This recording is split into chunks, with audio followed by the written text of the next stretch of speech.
Good morning, good people, and welcome once again to another episode of Safari Live. My name is Steve Falconbridge, and I'm joined by Davy on camera. And we are here out in Djuma in the Sabi Sands, South Africa. The temperatures are wonderful this morning. Even though it says 21 degrees Celsius and 70 degrees Fahrenheit, there is a lot of cloud cover. There is a beautiful breeze blowing, and it is a glorious morning. A nice morning to have cats moving. And yes, indeed, Davy has spotted a tree. I have a wonderful tree this morning to talk about, but we are going to find it in a little while. But for the moment, please join us on this activity. Join us on Safari Live. Please feel free to send your comments through to hashtag Safari Live on the Twitter feed, as well as follow us on the YouTube channel. Bring through your questions and comments. We'd love to chat with you. Okay, so ladies and gentlemen, we have got a tree just here, and as common as I thought it was, it's taken me the better part of 15 minutes to find it. And it is here. It is a wonderful tree. It is quite a common tree in this area. And I'm going to get you a little sample. And there we have it. How's that, Davy? Okay, can you see how nice and straight the stem is? And when you get longer branches and a bit more firmer, they're quite straight like that. This is the ideal tree for making a fire drill.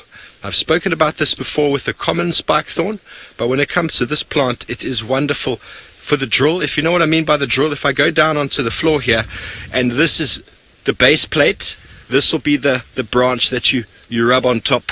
But what you'd have to do with a branch like this isn't the right one. It needs to be a bit thicker and a bit longer. You'll peel off all the bark and all the leaves, and you allow that to dry, and you'd have to try to keep it straight. So putting a few planks on it to keep it straight, and when it dries out, it makes that lovely drill. And the reason why it works is because this is a semi-hardwood. It's not soft, it's not very hard. So what happens, and when you drill with friction on the base here, the small coal in the middle, or the heartwood of this branch, actually falls out into your elephant dung or whatever it is that you're using to start the fire, and that is the key.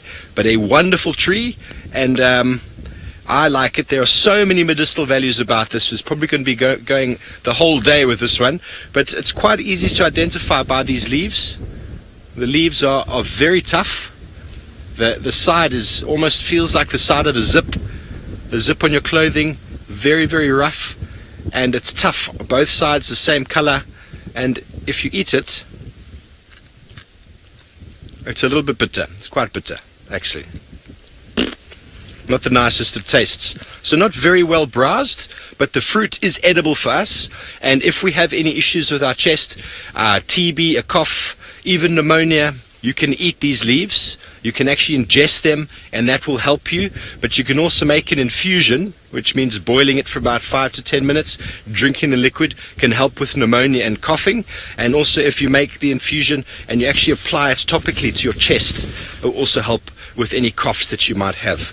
But enough on this tree for now. There's lots more to talk about it.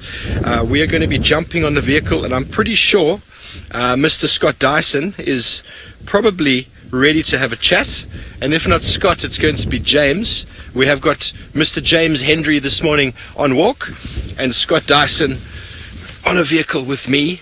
And the plan for myself and Davy is we're planning on heading down towards Chitwa, see if we can find any sign of the Little Prince, and while we do so, we're going over to James, who is on bushwalk. I am on bushwalk indeed. Good morning. I hope that you are all well. I'm not going to talk in verse for the rest of today. My name is James Hendry.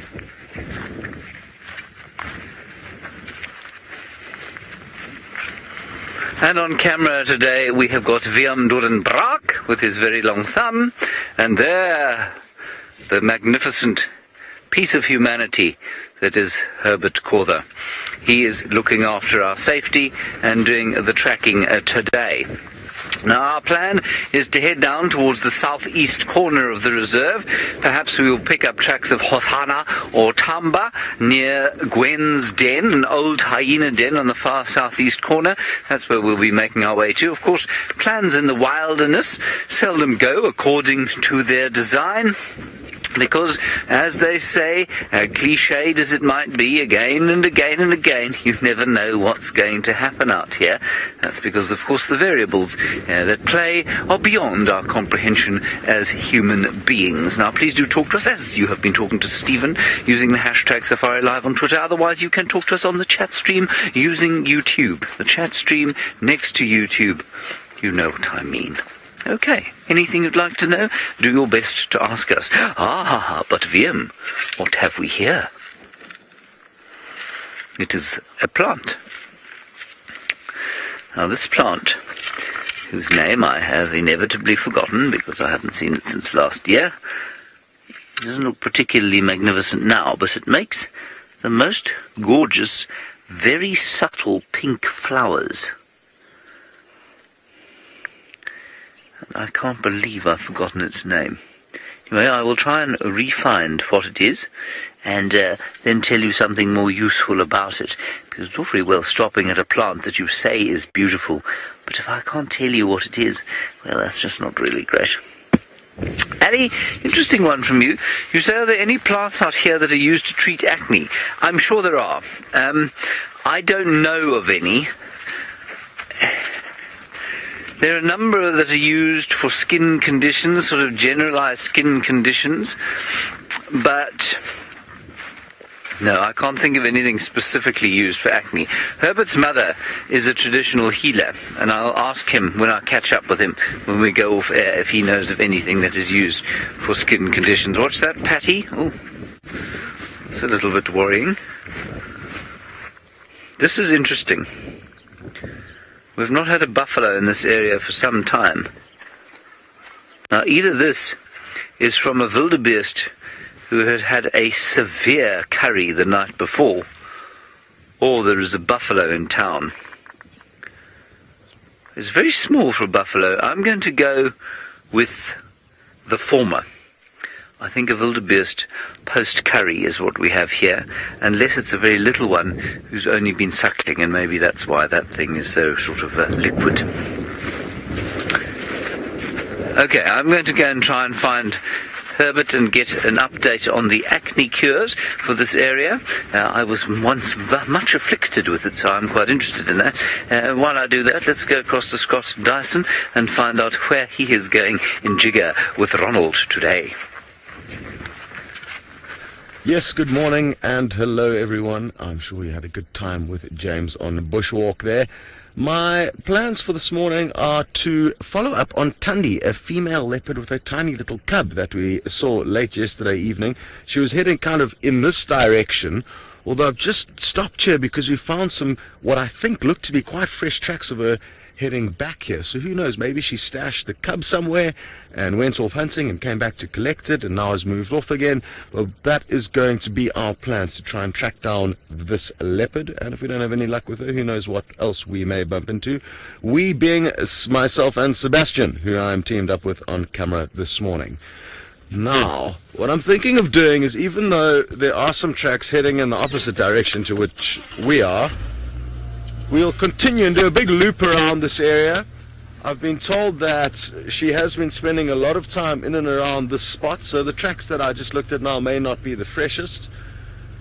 It can be tricky to decipher the freshness of tracks, especially if there's been an animal moving quite consistently through a certain area. Okay. So looking forward to this morning's adventures. I was just telling Seb that I think it's really worth us investing as much time as possible to find this leopard and her cub, because they are absolute pure gold as and when we do find them. Very good. Well, you've got to meet and spend a little bit of time with all three of us down here in the Sabi Sands in South Africa.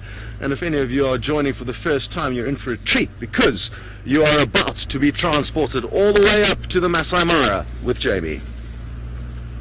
I'm back and I could not be more excited.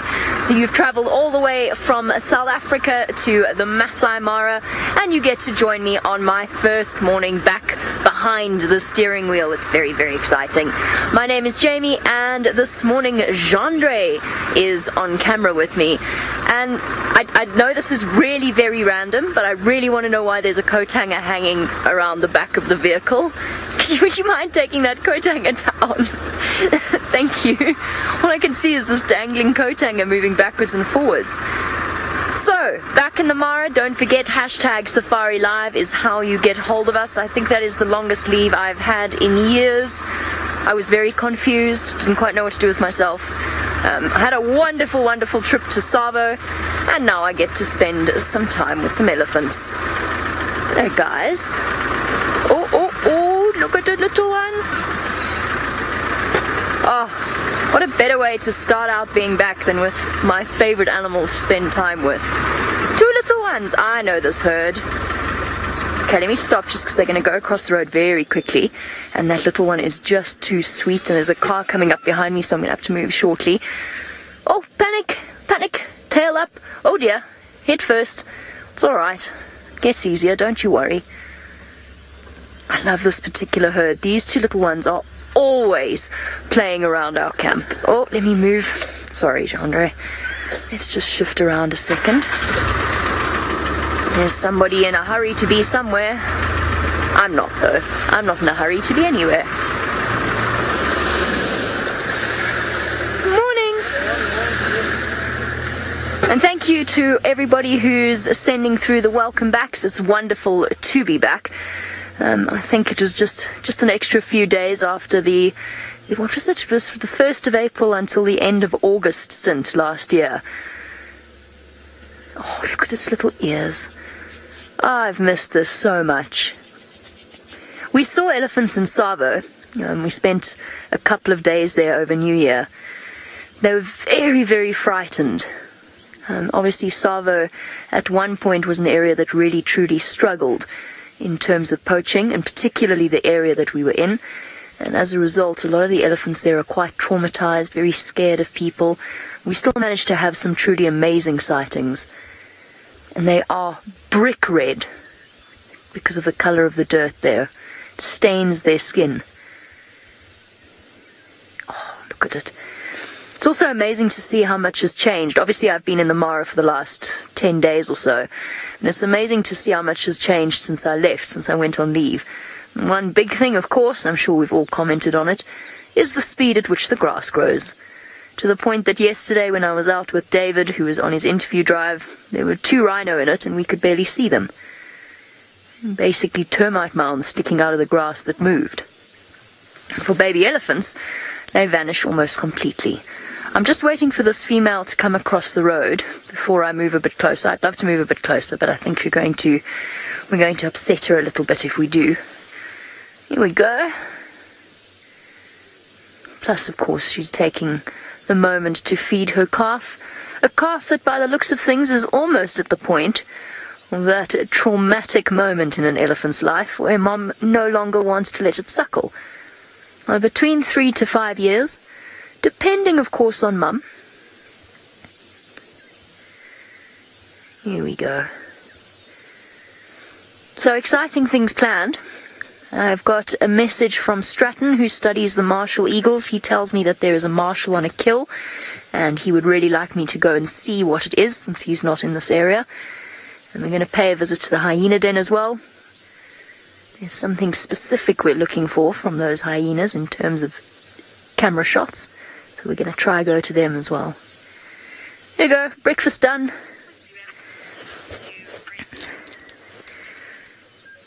Alright, so of course while I've been a lady of leisure, as it was termed, I'm not going to tell you what I think of that. While I've been a lady of leisure, Brent's been working hard. He's across the river. Let's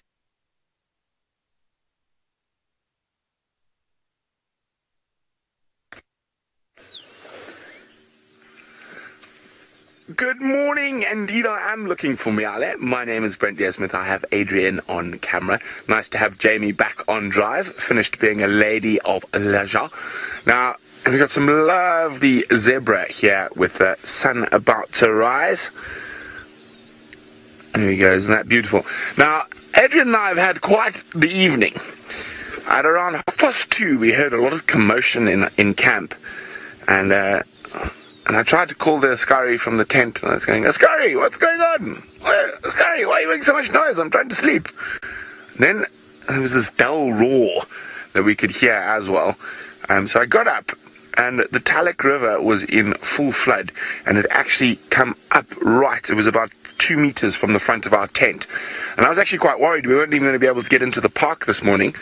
And we managed to cross the bridge though, and the water was just lapping over the top of the bridge. So a huge amount of rain last night, and a huge amount of rain actually in the catchment area of the Talek. Well, let's keep going. We left Miale just down here last night, over there, this area, and she was heading towards the main road. So I think I know where she's gone. So I'm going to go check that area. And we left her at about 7:15 when it was getting dark.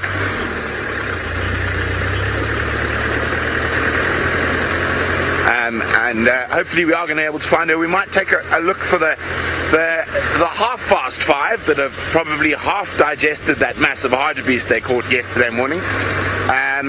LJ, on the other hand, is wondering if I've ever seen a black-footed cat. No, I have not. Not at Djuma or the Mara, but I have seen them in the Kalahari. So they don't occur in the Mara or on Djuma. And you'll see there's a balloon waking up over there, having the air pumped into it. And I must admit, it's been quite the adventure the last couple of days this side, because we have been in low range for 3 days. It has been so muddy and wet here that we don't want to take the risk of getting stuck. So we've literally been driving in low range for a couple of days. Even the road into camp was an absolute nightmare this morning. But it sounds like James has got one of the lovely, pretty...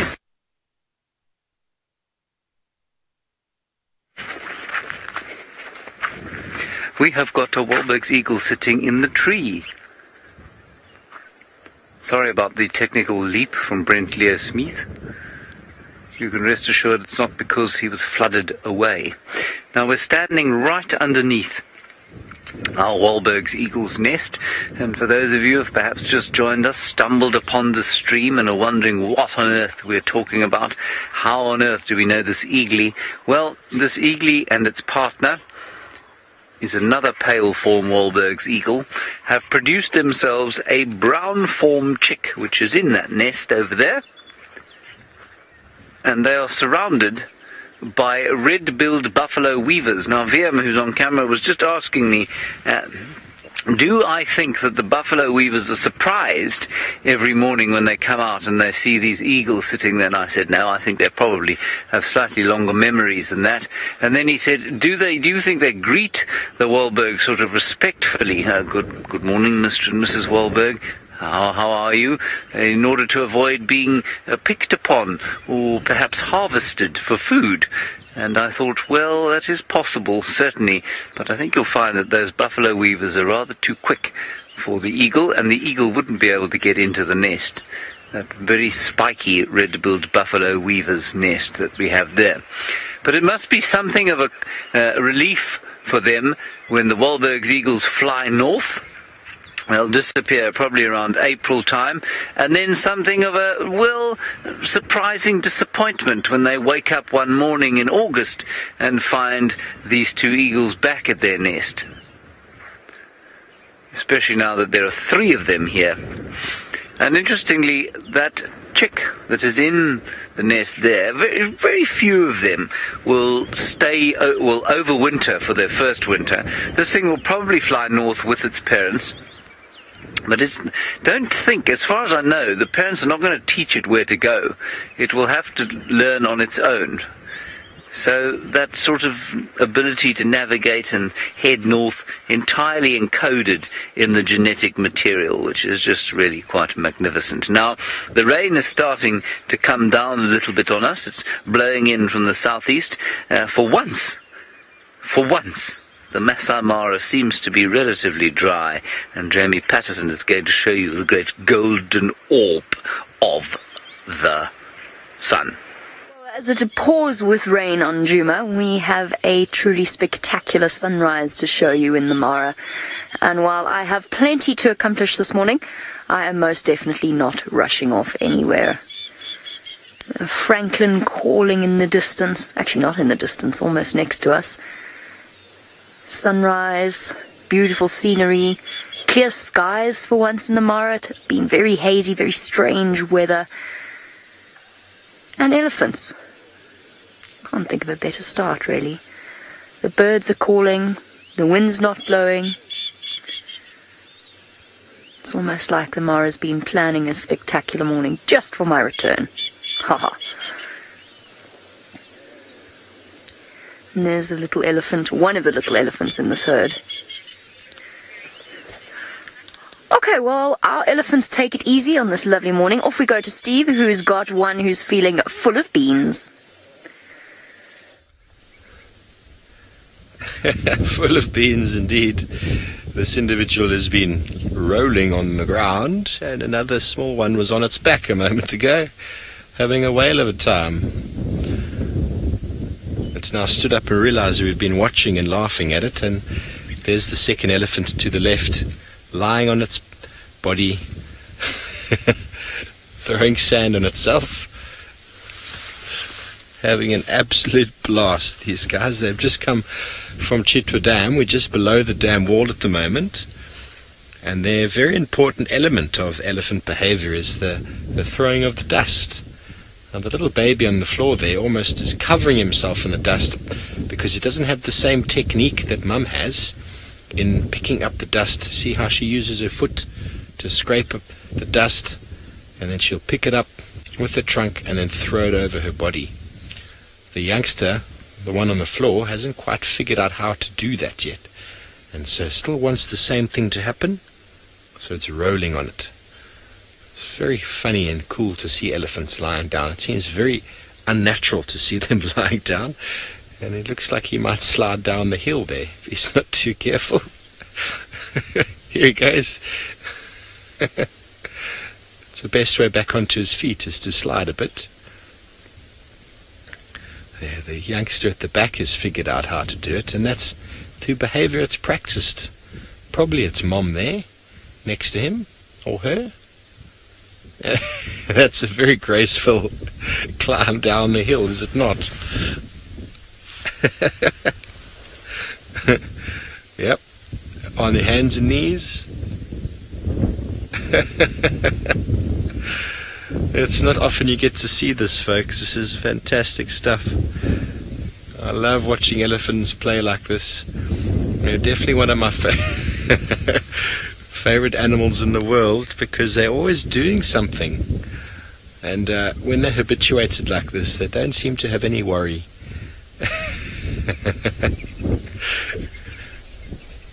The most elegant of creatures, is it not, folks? Is that not the most elegant of animals? Let's watch it try get to its feet now. This will be funny. Is that not a human right there? A human child playing in the sand, rolling around. Well done. Now let's see what happens when it decides to try go back up to where Mom is. Yes, I believe a lot of you loved that, so did we. And we're going to follow these ellies. They're just sort of moving away from us now into the thickets, but there is a road travelling just there next to that youngster that we can see.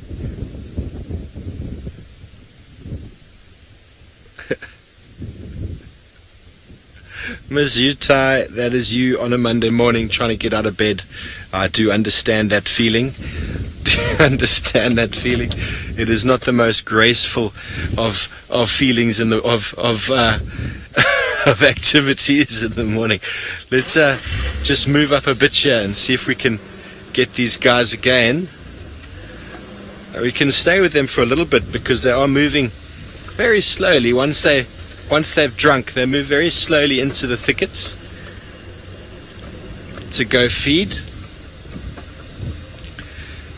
Sunny would like to know how old do I think that baby is, and I'm going to guess it's between the ages of 4 and 5. There we go. Let's see it go up the hill now. You don't want to chase it. 4 and 5. That's my guess right now. I haven't seen it next to Mum, or haven't seen it standing properly, so it's quite hard to get a proper gauge. But it's still busy trying to play with the soil. And there we go. Gonna climb up there, one knee at a time. It's always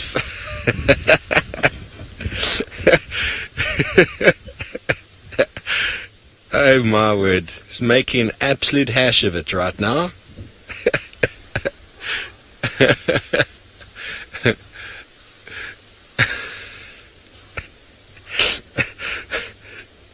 Yes, most of us on a Monday morning. There we go.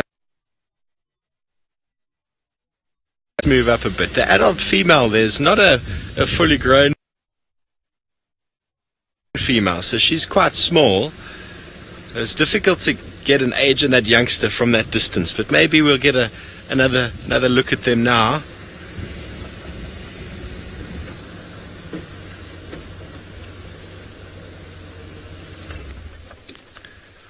Heimer, that's a great question. How long does it take an elephant to reach?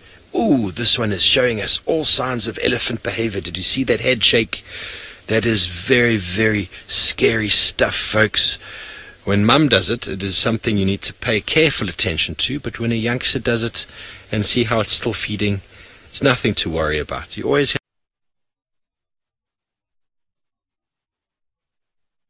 have to pay attention to the big females in these herds. If the youngsters show all sorts of head flapping and trumpeting, then don't worry too much about it. It's the big girls that are in charge. So adulthood, female elephants will start breeding from the age of 12. Males start reaching sort of sexual interest at about 16 years of age. But they're constantly growing through their life. They're constantly going through getting more and more sexually mature. Unlike us, we reach like a menopause stage and we drop. Elephants seemingly will breed their entire lives. And in the savanna areas here in the Sabi Sands, they reckon elephants get up to about 55, 60, but they are recorded up to as old as 70 years of age. And the reason for that is the wearing of the teeth. The teeth eventually wear down and they actually end up starving to death because they can't process their food. But a female elephant from the age of 20 up, fully functioning element of their breeding society. The males only really would become properly reproductive from about late 20s when they're big enough and strong enough to compete for the females. But in smaller reserves where the elephant numbers are quite low, we saw it in Pilanesberg years ago where orphaned elephants from the Kruger, 18, 19 years old, were there in amongst the females and they were killing rhino, they were chasing cars. There was no curb, there was no male dominance to keep them in check. And those elephants, instead of them having to kill them because of their violent behavior, they just put in one or two really big dominant Kruger National Park bulls, and immediately those animals just behaved themselves and stopped causing trouble. Kind of like teenage delinquents without any parental guidance. What are they going to do? They're going to misbehave without any example. So I hope that answers your question. So we're just moving in here to the thickets. There's a little pan here which is wonderful for birding, and the ellies have just crossed it there. There you see the tail of that elephant is standing up. Let me just pull up here for you.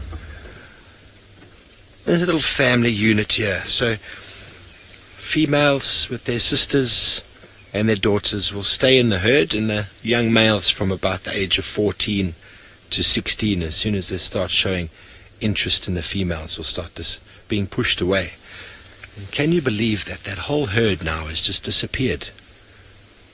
So all we have of them is a few legs and some sounds of branches. Other than that, 15, 20 elephants have just disappeared. So, like my walk yesterday, you never know where they are, where they disappear to or reappear from. And we're going to stay with these elephants for a little bit. And while we do so, I believe Scott is still on the search for Thandi. I certainly am still searching for Thandi. We haven't had much luck with her, but we did get lucky in finding this saddle-billed stork. Nice little feather ruffle. Now, I'm wondering if it's just moved out of the small waterhole because we are here, or simply because it's already had enough successful fishing or frog hunting this morning. Let's give it a moment or two. The wind has just started picking up, and a lot of the animals will become a little bit more nervous when it is windy conditions, simply because of the fact that it's easier for predators to creep up on them. But it seems like it could be coming back towards the water's edge, and what I'm thinking of possibly doing, if it does relax, is deploying our friend Ronald, the roving little camera, down towards the water's edge to see if we can't get any close-up views of it. And we're doing a lot of experimenting with this little rover, which is basically a remote control car with a camera on the front of it, and it'll be interesting to see this bird's response to it. Hopefully we'll be able to sneak it up nice and close. I may actually decorate it with some bushes beforehand to make it a little bit more camouflage before we send it in to do its business. And because Ronald is quite a slow-moving beast, I'll probably set that all up whilst you guys are gone, because it'll take him a little while to get there. Actually, no, let's try now. Let's see what happens. Let's see how quick I can be in deploying Ronald the rover. So here it goes, turning on a few things. I'm going to get the camera on in front. I didn't do that yesterday. I don't have a whole bunch of experience with this cool device. Okay, very good. So, while we get this all rigged up, we are going to send you to another animal that moves close to the ground, like Ronald the rover. It is close to the ground. We're actually very close to Scott as well. We've just seen him drive past. But what we have here is a battle royale. Well, it was a battle royale going on. There are two Speaks-hinged tortoises here, this one that you're looking at, and one in a hole just up this bank. And Herbert suddenly collapsed in laughter as we arrived here, because the one that has just gone back into the hole pushed this one, rolling all the way down the bank and into the grass. And now the vanquished is on its way back up. So let's see if it manages to find its enemy once more. It's a little bit like watching Ronald go up one of these banks. You just don't think he's going to make it. So unwieldy are his movements. Come on. Right, let's see what happens. This is going to be hilarious. So look at the hole they've gone into.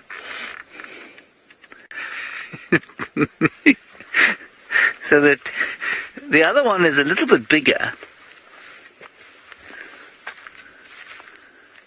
I can see them. I can see one. Yes, there's a scuffle.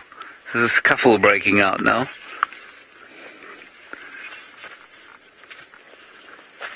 Things seem to have calmed down a little. One of the best sightings I've ever had out here has been two of these chaps fighting each other. It was just prior to the Mayweather-McGregor showdown. Well, about 4 months or so before. So it was a topical thing to have seen. Now you can just see the one. There is some movement. We'll give it another minute. Let's see if they resume their conflict. I don't know if it was a domestic dispute or what it was. But isn't that interesting? We're often asked, of course, where do tortoises go when it's not ideal conditions, or when the conditions are not ideal? That's what they do. They go into holes like that, in banks and in termite mounds. There you can see it now. There is some movement in there. I suspect not all of it's cordial. And just on the subject of tortoises, there's a tortoise that comes into our camp every day for some reason. Oh, look, there are another two. See them? Two more coming this way. They're about to come down the bank as well. Here they are. Let's see what they do. It's definitely mating season, so the tortoise that comes into camp every day is a female, and we caught her in broad daylight in flagrante delicto the other day, and I think that there is obviously a lot of tortoise mating going on at the moment. Female in front there, I suspect, bigger than the male behind. Now, the most disturbing thing about our sighting of our beloved camp tortoise was that its partners, well, not to put too fine a point on it, but the design of the male tortoise's penis is quite something. It is this enormous hooked appendage, because in order for it to gain access to the female's breeding opening, it's got to be the most. I've always wondered how on earth it happens, and we managed to see it at close quarters the other day, and it really is quite something. So I suspect this dispute that happened before you came across to us had something to do with breeding, fighting over girls. Dreadful. No good at all. These two seem to have calmed down now, or they've seen Viam and are intimidated by him.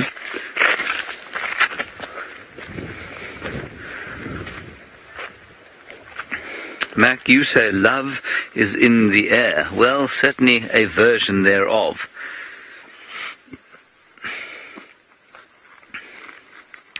Now they're just a bit nervous of us. It's quite cold today. I mean, it's not cold, but it's not ideal reptile weather. Anyway, that was very interesting. All of them speaks hinged tortoises, much more common than the other leopard tortoise. Well, that's the thing, Colbert. You say, when do we see the hatchlings? I don't think I've ever seen a hatchling speaks hinged tortoise. I have seen very small leopard tortoises, but never a speaks hinged one. So I don't know. I mean, I think they come out early summer. So the breeding takes place now, and then you'll probably find that there's some kind of internal egg making process that takes place in the female. She probably lays them around March, and I suspect they hatch somewhere around August, but I could be wrong. I could be completely wrong. I can't believe they'd be born during the winter, though, because that would be very odd.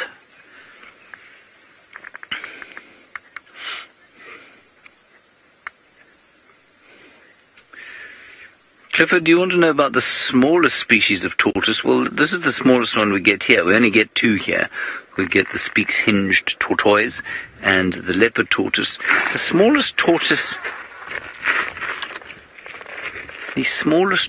in South Africa is something about this big, and its name naturally escapes me.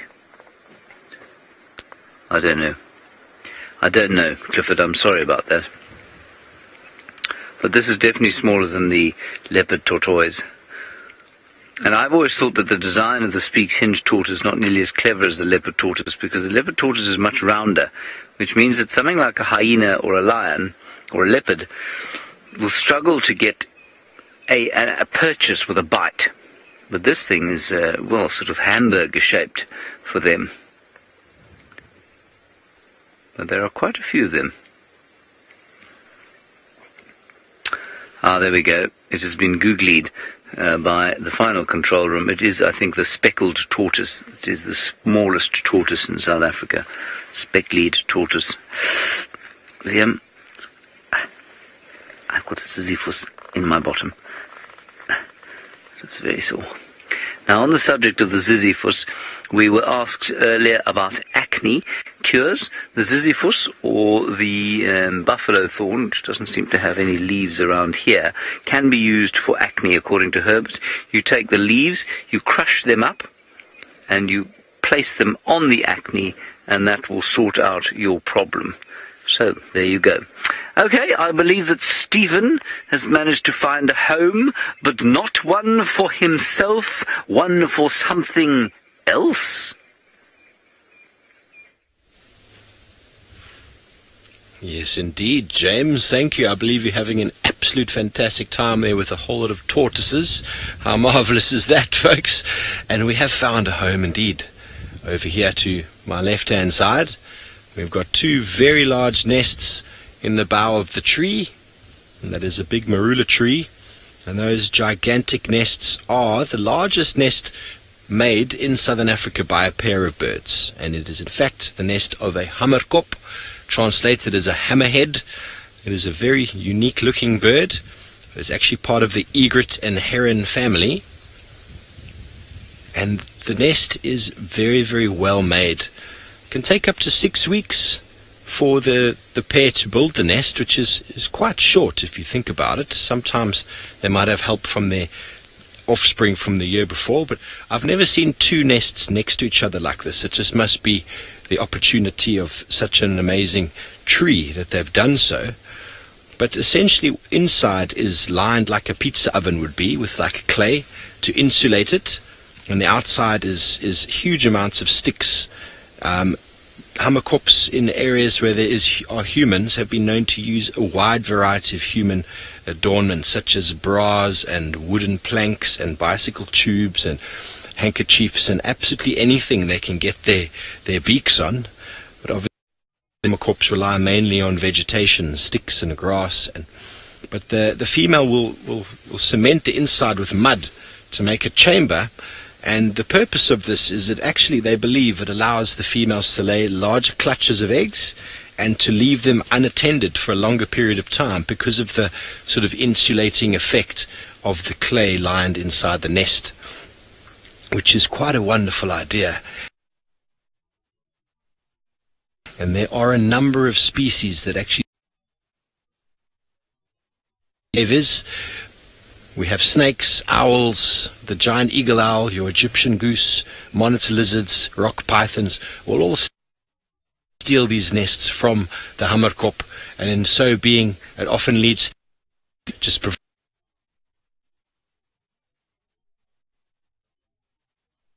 incredible feat.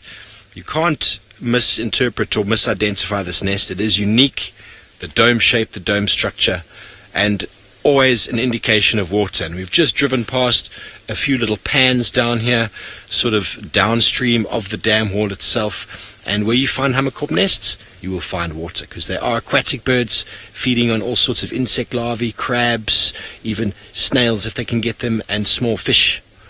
Okay, we'll continue with the Hamerkop. And just on a note from thank you, Lee, a question: how many eggs? Let me have a look. How many eggs? It just says, well, I'm sure I'll find it. This is a lot of information. Let me just look for you. Okay, eggs, 3 to 9 is the average, so the average would be about 5, but that is 9 eggs is a lot of eggs for a bird, an individual bird to lay. That is a lot of eggs, but the reason a lot of birds lay the number they lay is because of the brood patch they have on the chest for them to sit on. Now 9 eggs, that's a huge clutch of eggs to sit on, but because of the insulation of the pizza oven, it allows it to keep it quite nice and warm. But traditional people will not take the material from this nest. They believe it to be extremely bad luck to take the material there for fire or whatever. And also, if they see a Hamerkop, they believe it's a little bit of bad luck, because the Hamerkop likes to look at his shadow in the water, and they believe that it's often the calling of death. So they don't like the Hamerkop very much, and they won't go near a nest like that. So it is safe from human interference, but not from that of other mammals and birds. We're going to continue out of this drainage line. We lost the elephants that moved out that way. We might come around and see if we can find them again. But while we do so, and I don't break the aerial on the trees here, we're going to go up to the Masai Mara shortly with Jamie, who I believe all she is doing up there at the moment is bumbling. Okay, so while they dodge the aerial and the trees and all of that sort of thing, we're dodging I'm dodging being the next queen of the Marshmallow Club. So I'm following the GPS coordinates to take us to where there is a martial eagle who yesterday was on a kill. The guy that sent me these coordinates, he's got little transmitter packs on certain martial eagles. He's researching them in great depth, and he can actually tell from the data that he gets from those from that transmitter. Oh dear. He can tell whether or not the eagle is hunting. But unfortunately, she's in the trees on the other side of this marsh, and that doesn't look like a good idea. Let's go on the grass and just have a look. You know I will never ever hear the end of it if I get stuck.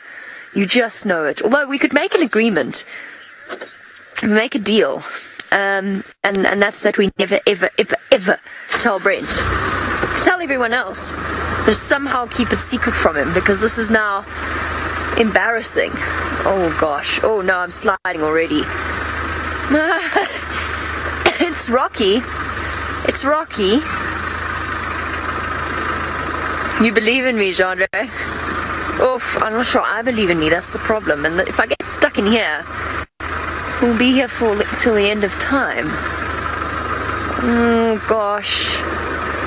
But it's just there. Otherwise I have to go all the way around and risk getting stuck elsewhere in the marsh. We are gonna bang the back of the car if we do this. We're gonna take out the tow hitch with that drop. But it's rocky. It's rocky.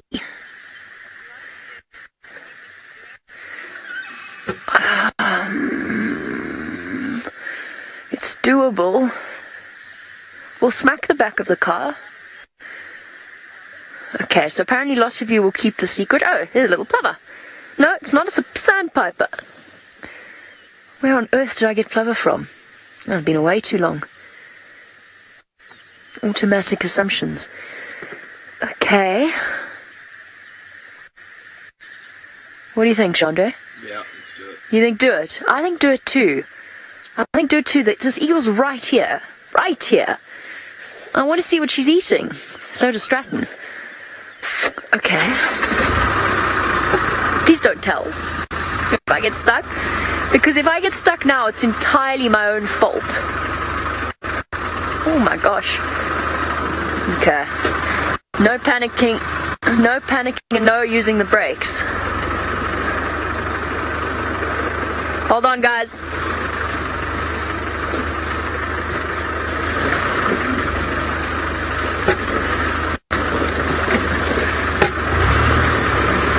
Come on. Okay, hold on.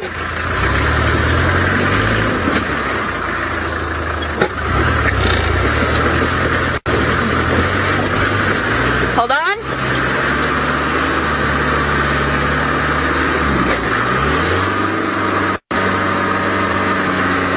I need to get on the grass. Lots of mud. Need to get on the grass. Need to get on the grass. Need to get on the grass. There we go. Okay, we just need to get up this hill. Come on, Paka.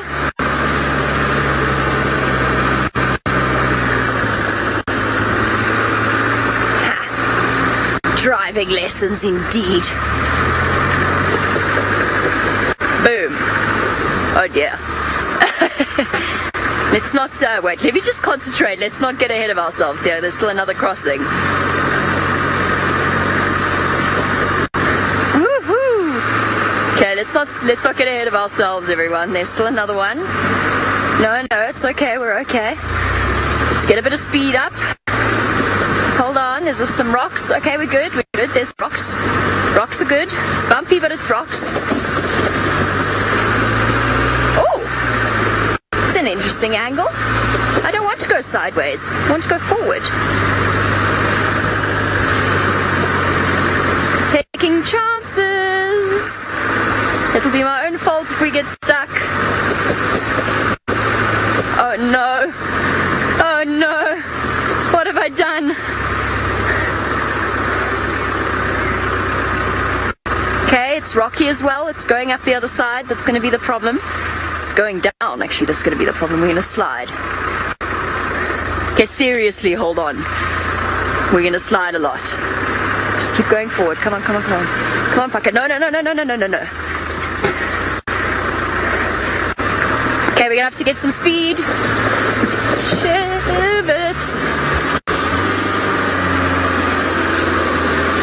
Uh-oh. Okay, let's think this through. Where's the grass? Don't panic. I'll have you know I said sherbet.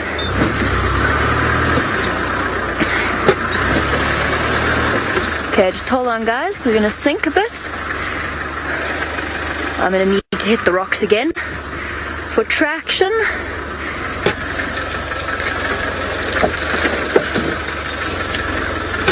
Okay, how are we going to do this hill? I think... Okay, we're not going to get over that. We're going to go up here, I think. Okay, I'm going to get myself out of here because now I'm actually really in trouble. And I'm going to send you back across to James, who's looking at a tree. I do hope that she doesn't get stuck there because she won't hear the end of it, as we all know. Now, what we have here, a jackalberry tree that is growing in concert with a russet bush willow tree, and its concert has been interrupted. Sorry, excuse me, just being a little bit confused. I'm trying to get rid of the Ziziphus that has attacked me. Go away, foul thing. Okay. No, you don't. You've called them horrible things that I would not repeat on air. Okay. Can you see under my legs? Okay. So here is the jackalberry tree, and I've often wondered, having seen them growing like this next to other trees, are they sort of parasitizing something somehow, somewhere, in some manner? And the answer is not clear even from this, but you can see that its roots are right in amongst those of the russet bush willow, and they were eaten like that by a porcupine that's dug the hole and found that it likes the sort of taste of the roots of the jackalberry tree. And I think this, I'm just trying to think, the last time we saw this was on a tamboti tree. That's what they normally go for. But obviously the roots of the jackalberry are equally pleasant. Now Viam said to me, he said, that looks like a beaver. So I said, yes, I suppose it probably does. He says, but nothing else eats wood like that. And I had to admit that he was right, painful as it was. This, of course, is Africa's biggest rodent. And I'm not sure if a beaver is a rodent, actually. I don't think it is. I think it's another kind of animal. But I can't think of another creature, another mammal, that eats wood like this, that has the teeth capable of eating wood like this. Liam also said, well, you try and put your teeth into that and see what they look like afterwards. Isn't that interesting? And look at it growing right next to this russet bush willow, and I wonder if there isn't some kind of interaction going on there that we don't really understand. Some form of maybe parasitism. Perhaps the roots attract the right kind of bacteria for each other, fix different nutrients in the soil for each other, I don't know. But you will often find young jackalberries growing like this next to other trees. So that's the story there. Good. And then my old favourite over here, we have got a jacket plum, Papia capensis. And I don't know if any of you recall, those of you who are long-standing viewers will know that I've had tremendous trouble with my hair loss, in that it's lost and gone. I don't have it anymore on the top. It's been a painful process. But the jacket plum, was in theory supposed to help that problem. Apparently crushing the leaves and putting it on one's head was supposed to cure male pattern baldness. Unfortunately, I found that to be utterly untrue, and all it did was turn the top of my head green.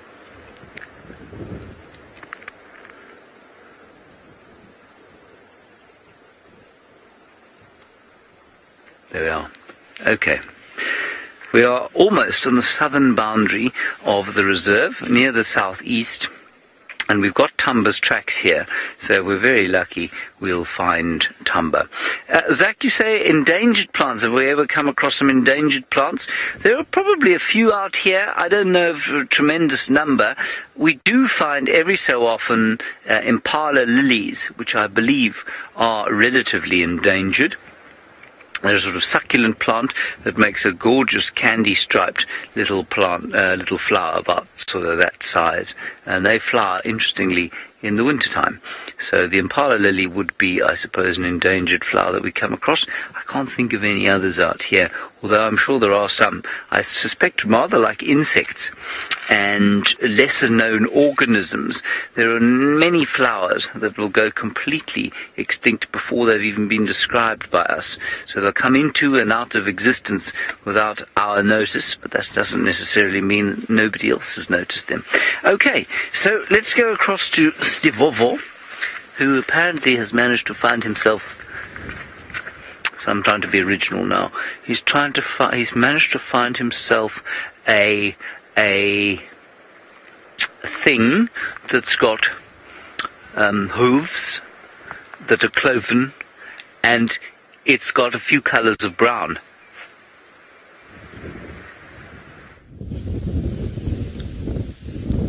Thank you, James. I think the easiest word would have been Impala, but thank you for your amazing selection of words there. We've got some interesting behavior happening here.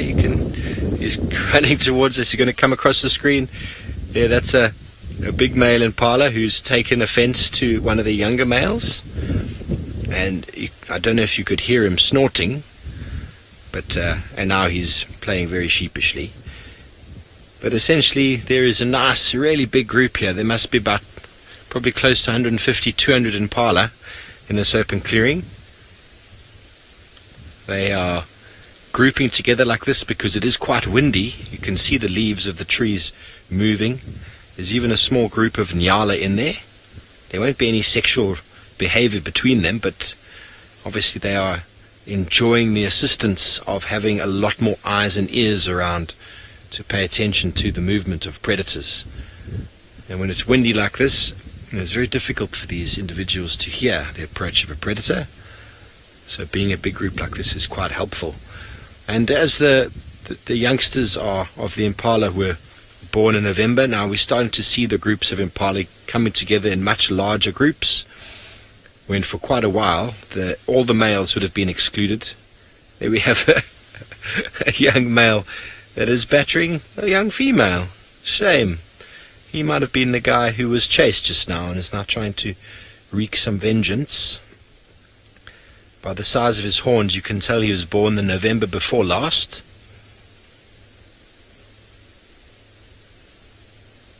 They are absolutely gorgeous animals, and that one male Impala is still La Moore. There is a lot of tail swishing indeed. There is headbutting in the back of the screen there. There is feeding, so there's lots of heads down. But there's also lots of swishing of tails, and it's quite amazing. And you might not understand it completely, but if we had a black and white lens now, those Impala would actually blend into each other and would become one large sort of viscous unit. Quite hard to understand that, but the light on the back, their back is quite dark, their side is a bit lighter, and their belly is white. It gives them what they call counter shading. And if you have a black and white lens or black and white camera, these animals actually lose their three-dimensional characteristic.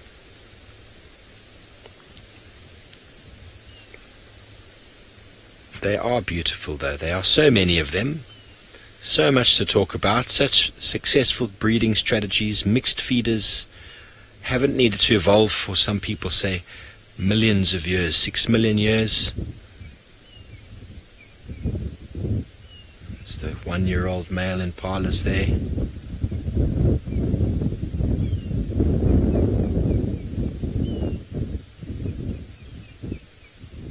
I don't know if you folks can hear the grey hornbills in the background. Very high-pitched whistling sound.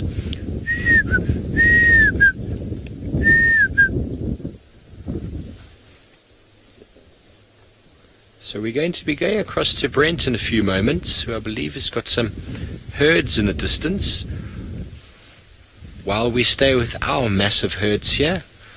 See what herds Brent might have up for you in the Masai Mara.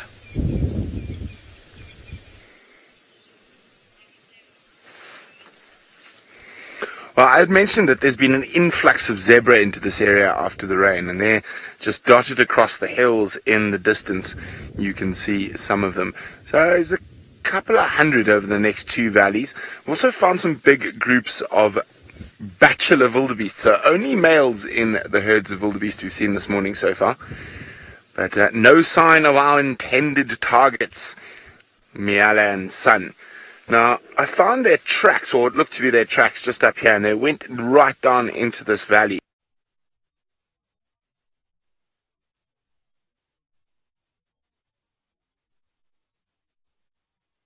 Any sign of cheetah this side, so as I said, I'm going to head back to those last tracks and check further towards the south. Now, as I go deeper into the mud, it seems like Jamie is already in it.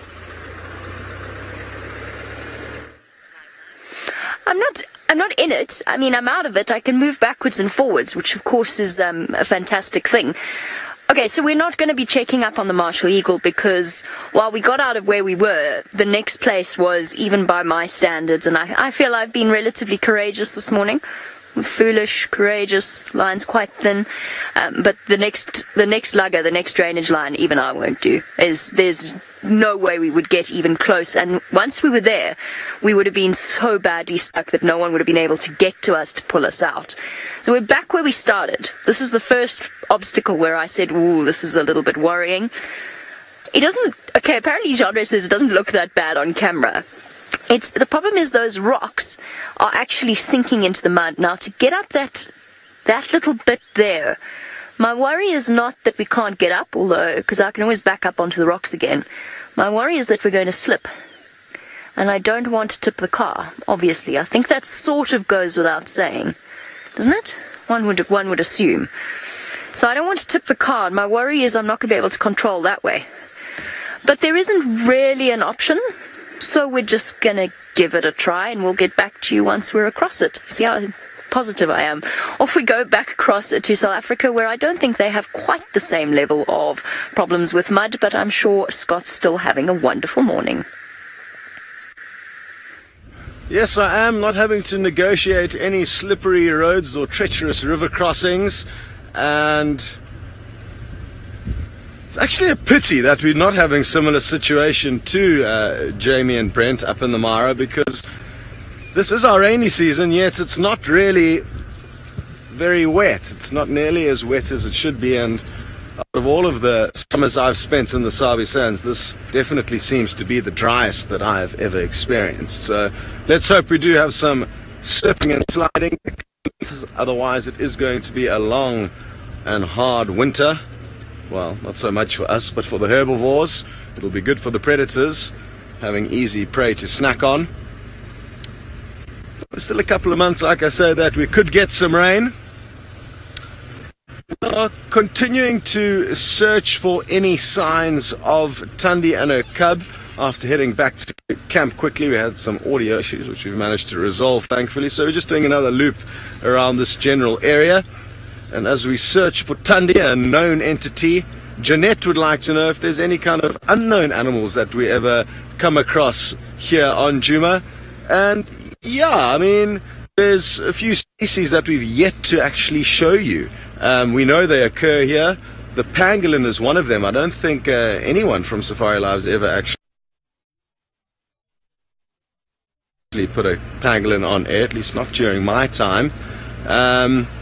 Yet, but ordinarily, Jeanette, it'll be animals maybe that we do not know. For example, a new leopard may come onto the area, or a leopard that we don't see very often, and the same goes for lions. But everything at the moment seems to be relatively stable with regards to the kind of major predators that we see here.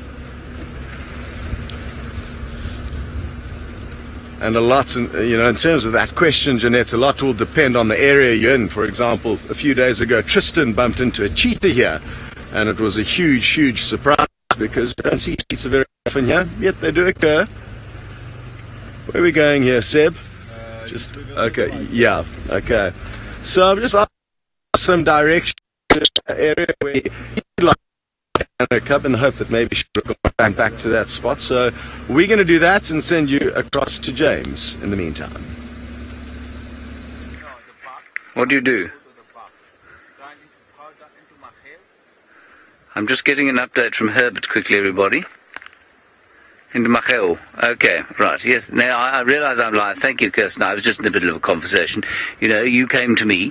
I was trying to have a conversation with Herbert, and I don't know. I mean, are you directing the show or something? Right, here we are, everybody, at I barely speak. What we have here is the saffron tree, a magnificently twisted saffron tree. Before I get into the saffron tree, about which I was having a conversation with Herbert, very many of you have come through to say that the beaver is in fact a rodent, so thank you very much for that. It must be pretty much one of the biggest rodents in the world, I would have thought. The biggest rodent in the world, of course, is a capybara, which looks like a duiker, basically, with short front legs and enormous teeth. But I can't imagine the beaver is much smaller than that. Okay, so we have the saffron tree, and you can see how it's sort of twisted into itself. And it really is something you'd expect to find in bad light, like the light we have at the moment, as a sort of omen of or illustration, perhaps, in a film of the twisted nature of the plot, for example. But out here, if you are struggling to find yourself a partner or lover, this is the plant that you use. This is what I was discussing with Herbert. And what you do is you take the bark and you crush it up and you put it in something called macheu. And macheu is a sort of fermented corn drink, basically. You put it in that and you drink it. I'm just watching Herbert to see whether I'm getting the story correct. He's now walking away, laughing, doesn't want to be seen. And then you try and get the object of your desire to drink this macheu, and she will, or he, or she, will immediately start thinking of you, and, well, will probably become quite physically amorous. That's how the story goes. So that's the saffron.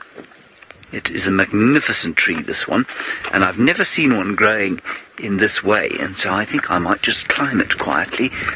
A friend of mine, who I think I've told you about before, used to climb these trees and then fall out of them on purpose. And if they're growing straight, you can climb up to the top of the tree and you can just fall into the branches and you kind of gently drift down to the floor. This one, I think, would result in a severe injury, so I'm not going to do that, but it really is quite something up here. I'm not hearing anything from the final control, which means I think Kirsten is now not speaking to me at all. Kirsten? She says I guessed correctly. Well, anyway, I do apologise. You know, I was being relatively amusing there, I thought. I can see to the southeast the wind is coming this way. Magnificent views out to the west. I can just see the mountains as they get covered in scudding clouds.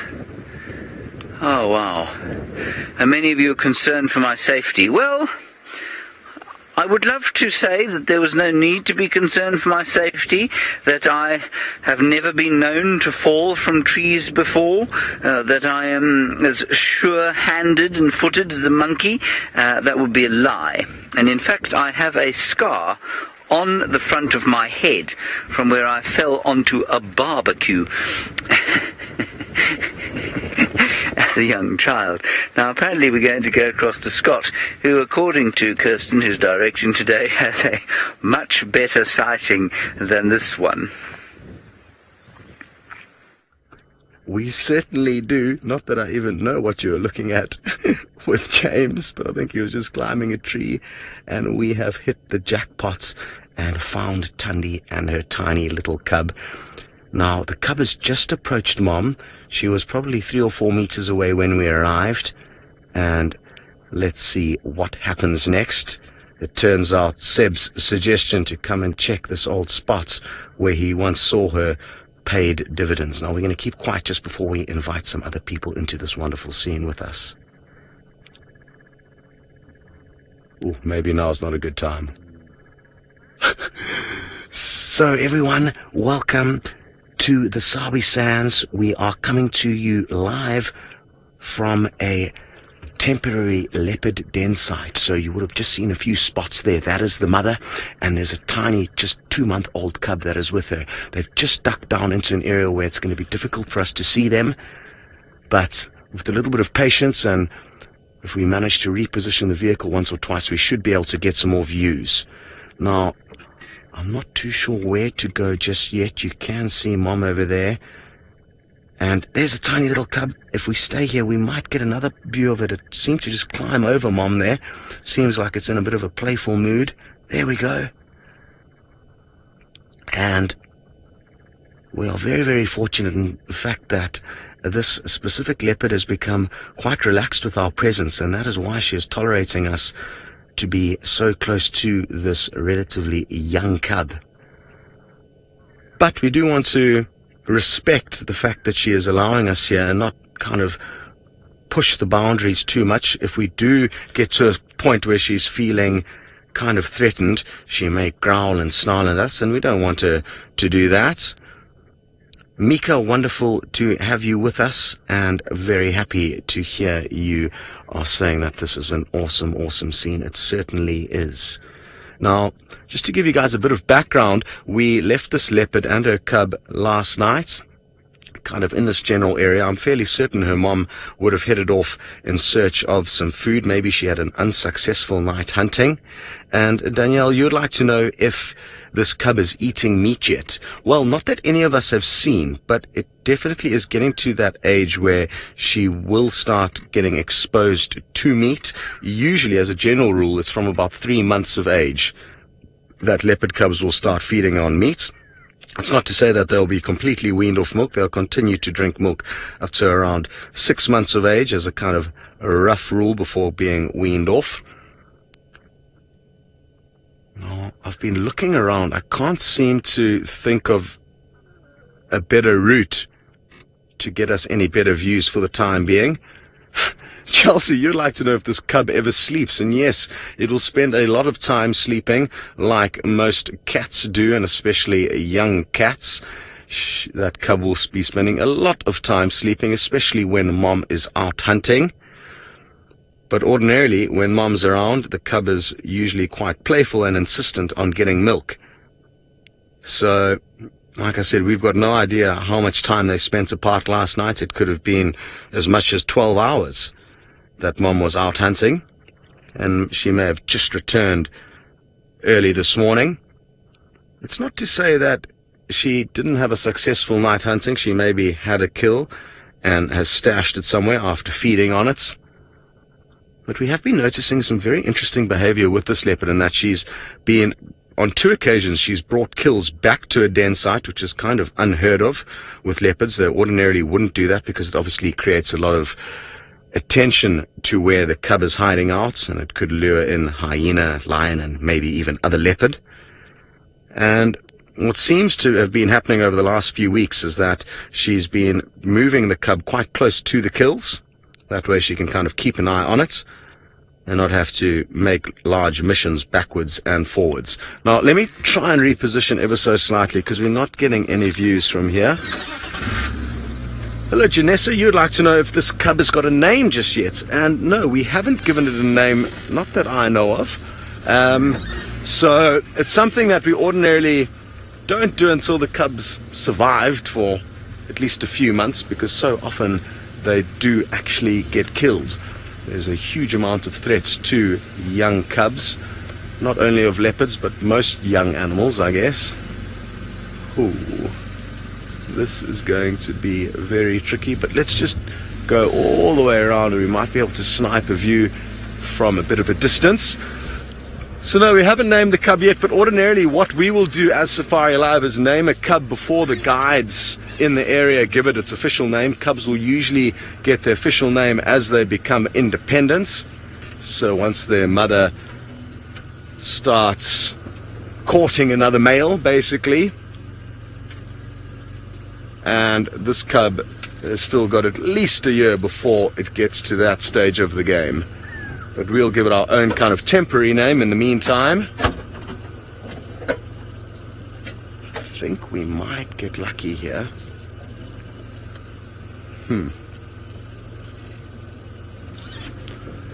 We've got a bit of a gap here. It might work. Let's see what happens. Just over that termite mound there, Seb. I think you should get a view of at least Mom's face. There we go. That's not too bad. And now I can see some slightly better views of this tiny little cub. It is adorable. And I'm astounded by how much it's grown in the 2 weeks that I've been out of this area. And let's just hope that it does manage to avoid all possible threats. And we will certainly be spending a huge amount of time following the life and growth of this individual. Now, I keep calling it a she. That's probably mainly because a few of the other guides here, the kind of majority vote at the moment is that they believe that this youngster is a female. But it is not 100% confirmed yet. It just seems to be the kind of majority vote, like I say. And if it is in fact a female, that will bode incredibly well for the future here at Djuma, because females, unlike males, will tend to squeeze in next to their mother's territory, and that way hopefully we'll be able to follow her life closely from even once she becomes an adult.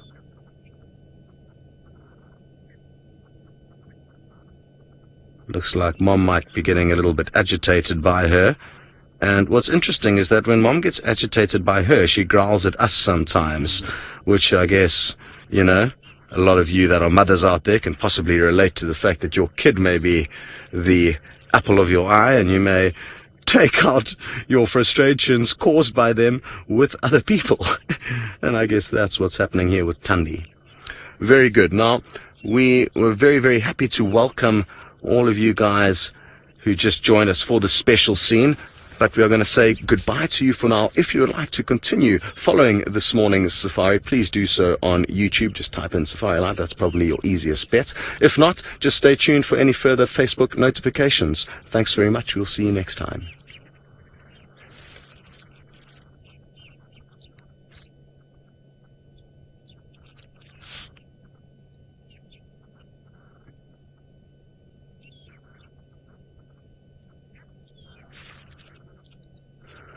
Okay, very good, everyone.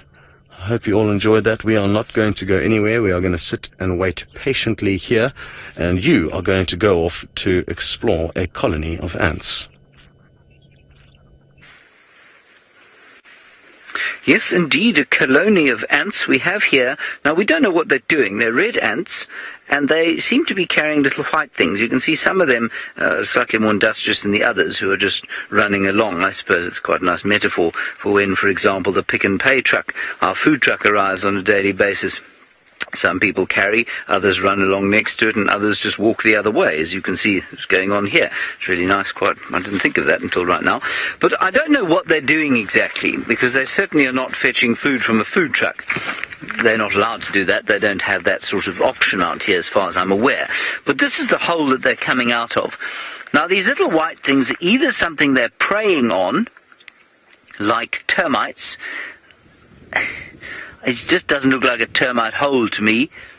Or this colony is moving house for some reason, and these are the ants' eggs. Or perhaps even, I don't know, there might even be young ants, young royals. So I don't know exactly what's going on, but just keep watching them there, and what we'll do is take you to where they're going in. Manu, you say rush hour. That's exactly what it looks like, isn't it? Doesn't it? There are only some going the other way. Now, if you just follow the line of my stick, you will see where they come and how far they are going. They go under this Gymnosporia buxifolia, which is what Steve showed you this morning. In fact, it's also Gymnosporia senegalensis, or red spike thorn. Here they come, all the way along here.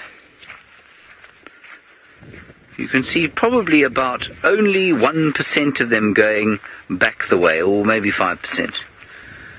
Here they come. They've done a 90-degree angle. Here they've gone round.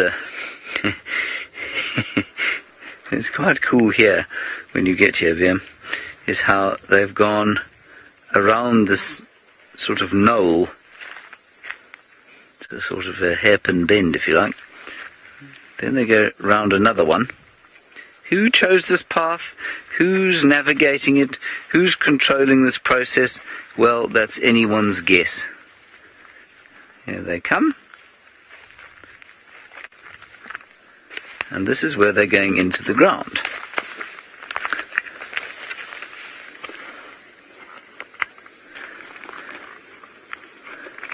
Now, dance with dirt. You are wondering, that's a very interesting name you have, dances with dirt. You're wondering how many different kinds or species of ants there are here.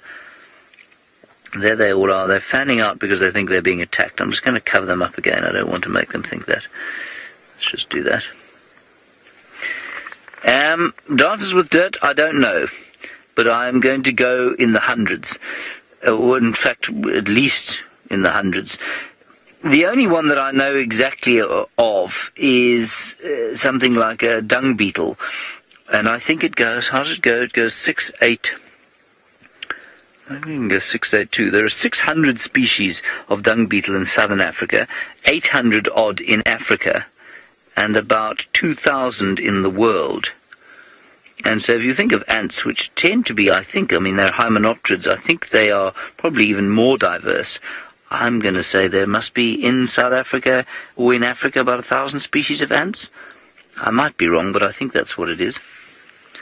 I'm just going to give them another little covering. There we go. Fascinating, fascinating stuff. So they've found themselves another nest, and that is where they are going. Don't know what kind of ants they are. And it really is amazing. Spectroscully, you say, why are they so disciplined? Well, I think it's probably the threat of a very severe legal system in an ant colony. And I mean, if you step out of line, the chances of you having to face a firing squad are strong. So, I think it's a threat of violence. No, spectroscully, it is simply encoded into their DNA. They have one little function, and they know what that function is when they're born, and they just play that function out again and again and again and again until they either drop dead of exhaustion or they get eaten. But, if a bird was to find this line of ants moving house here, they would have an absolute field day. Alrighty, let's go from these ants, which are marching in the manner of a sort of Soviet-era army, back to Scott Dyson, who is sitting with a little spotty thing, which is very sweet. Yes, we certainly are. We've managed to reposition. We've managed to sneak down into the riverbed and snipe a few little shots of this what seems to be an incredibly playful cub this morning, exploring the little area where its mom has decided to relax for the time being. And isn't this absolutely wonderful? It sounds like you had an interesting sighting there with James and the ants. And here a very, very different scene, other than the hustle and bustle of this young little cub. Mom is certainly not as active as those ants sounded to be. Now, she's draped herself very perfectly over this log. We were saying it's a pity her head isn't where her tail is now, otherwise we would have some incredible views. We actually parked at a slightly lower angle. I guess Seb's probably exactly eye level with the leopard at the moment, and it makes such a difference when viewing animals from a low angle like this. We can get some really magical views as opposed to shooting them, which is kind of the normal scenario. Looks like the cub's on its way back down the termite mound now. Let's see, is it in stalk mode? It looks like it could be in stalk mode. Now watch closely, because you'll be very impressed, or at least I've been very impressed at the cub's natural instinct to want to stalk and pounce. And even though we can't see too well now, it does look like it was temporarily stalking Mom there, honing her skills. Is she about to pounce? It looks like she could be.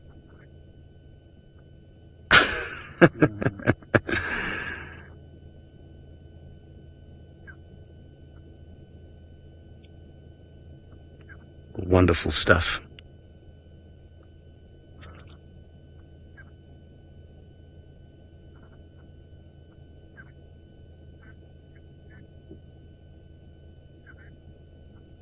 Well, Mrs. Grumpy, you, like I'm sure a lot of others, love it when this little cub pounces on its mom. I love it when it plays with mom's tail. And it is just too good to be true. What would be really interesting to know is how much time is spent with this cub playing around and on the move as opposed to sleeping. We were discussing how long it sleeps for a little bit earlier, and I'm not too sure exactly, but it is going to be probably similar to its mom. 16 to 20 hours a day it will spend sleeping. And these little windows of magic where we are lucky enough to find them in the first place and have them playing around, or at least have this little cub playing around like this, is absolutely golden.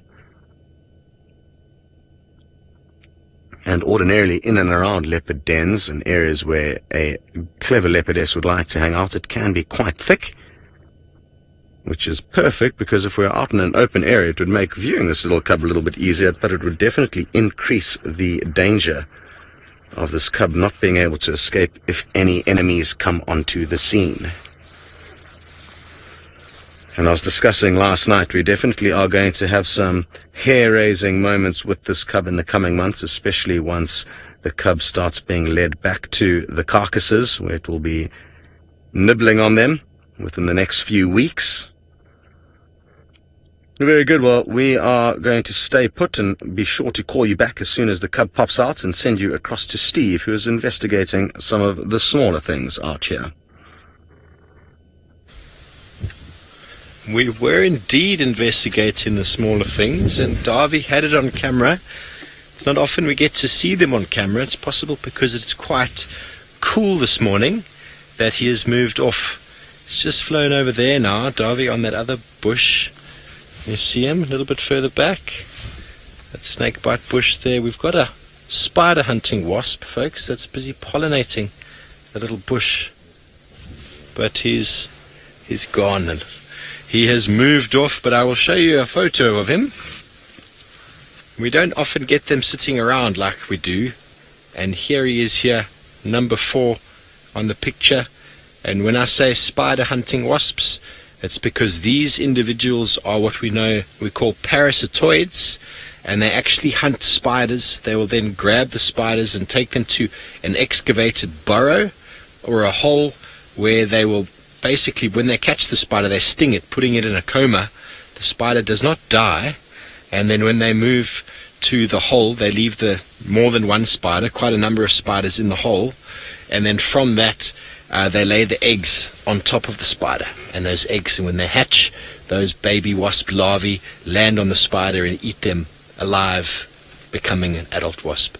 Quite a sad state of affairs, but it is part of the process. And what we had, it was busy pollinating a beautiful little flower that we have here. Ew, creepy indeed. But folks, another reason why we stopped was we were talking about the lovely tree that I had before, and I actually don't think I told you the name of it, but this is called the red spike thorn, and it's easy to remember because it's green. That's why it's called red spike thorn. That's all I can say. But if you can see here, there are very sharp spines or spikes, and the leaf is actually growing from above them. It's not a form of a thorn. Thorns are actually modified leaves. And if we look at this one here, you can see the spine is actually a modified stem. You can actually see the leaves are growing off of the spine itself. Okay, quite sharp, and the tips are red. There's a little bit of red on the tip there. Maybe that's why it's called red spike thorn. But I've made an example here for you as the rain starts to come down. This is the type of drill that I'm talking about this length. Oh, hello. Look at this little caterpillar. He's been visiting. What is he doing? Oh, how beautiful is that? I must get him off the spike thorn before I turn it into a fire drill, because he won't do very well on that. So I'm just going to quickly deposit him on the plant. Hopefully that spider hunting wasp doesn't find him, because that would be very sad. Come on, boy. There we go. No, he doesn't like grass. He wants a leaf. Okay, well, we're going to have to put you in my hand. I think this might be easier. There we go, buddy. And he's gone. Okay, so this drill, I'm going to clean up the bark and dry it and then hold it so that it stays quite straight. I need to make sure that I take off all of these little spines and sticks here, and then it's going to work very well for a drill. So Darby's given me the idea that in about 2 weeks or so, when this is ready, we're going to build up a little fire making theme and see if we can get it right.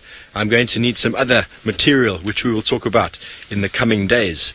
But with the spike thorn as well, and it's quite easy to remember with a lot of the plants we find out here with spikes, that they are also good for snake bites. So if I took these leaves, a number of them, and I made, I don't know if you've heard of a poultice before, or poultice, I'll crush this in my teeth. It's not very nice.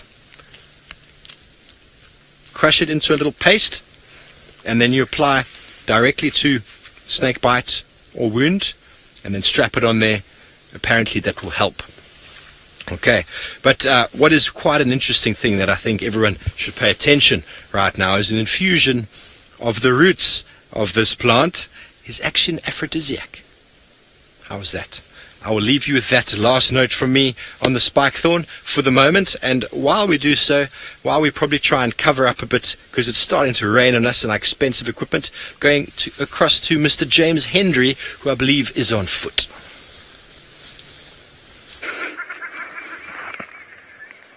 VM says that we found a slender mongoose tail. That's how he described this Aristida species of grass. I think this is Aristida junciformis, perhaps. One of the 3 orns. Really not very good eating for any kind of mammal. And clearly, you can see there the husk of what was once an ante. It looks like a drop-tailed ante, but it has been devoured. And I suspect the culprit of its demise is living in amongst here. I think it's probably a hunting spider of some sort. Oh, it is really starting to rain.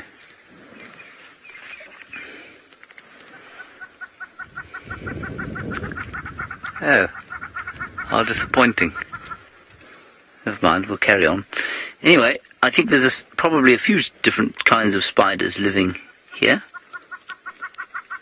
but I can't see the actual one that killed this ant and left the husk. A hunting spider, I suppose, well, many of them, well, they do make silk, but they often won't make a web. They'll just sort of hunt, basically, and then stop when they're finished eating and rest wherever they happen to be. So he's not on here anymore. But unfortunately for that ant, this visit to Aristida junciformis was his last. Okay. Oh, I must just also tell you that, as I said the other day, Tragus berteronianus, which is the most unpleasant grass in the universe, is out in force now, and it has these tremendously adhesive little seeds, and they are truly like Velcro. There they are. See how they sit upon my thumb there, VM? And if you get those in your clothes, you will not get them out again. I was pulling out of my socks the other day. You were pulling them out of your sock for an hour. Would have been easier to buy a new sock. No, but we don't have any stores nearby. We don't have any stores nearby. How many socks? VM's choice of socks is quite something, I must just tell you. He had little balloons on his socks the other day. Which socks were they? The balloon socks? No, white ones. The white ones. Oh, dear. Often, of course, the socks don't match at all. He just grabs 2 that he can find in his room, and that's what he wears. All right, on we go. Okay, that was Tragus berteronianus, very unpleasant. I seem to be going from unpleasantness to pleasantness every time. Let's go back across to Scott and his little baby cub and its mother. Yes, those little sticky burrs are not much fun. But thankfully, James and most of us have got the very fancy gaiters which keep our socks burr-free. Now, things have calmed down here for the time being. Thandi's repositioned ever so slightly. She's moved a little bit further away from where we were seeing her a bit earlier, draped over a log, and the cub disappeared up towards a kind of large termite mound. I'm not sure if there's any cavities within that termite mound that the cub is kind of hiding out in, or if it's just playing around on some roots, but I'm confident if we sit here a little bit longer, the cub will come out again. Now the rain that James was speaking of a little bit earlier has just reached us. Hopefully it will just be a slight pitter-patter and isn't going to cause us to cover up, but that could well happen, so I'll be sure to let you guys know as soon as we will need to cover up. But for now, we are kind of okay. It's just a very slight drizzle, which shouldn't cause any issues for our array of technical equipment in here. I've been trying to snap some pictures of this incredible scene. Not easy business though. And that's the noise you can hear now, me just rustling my camera cover closed.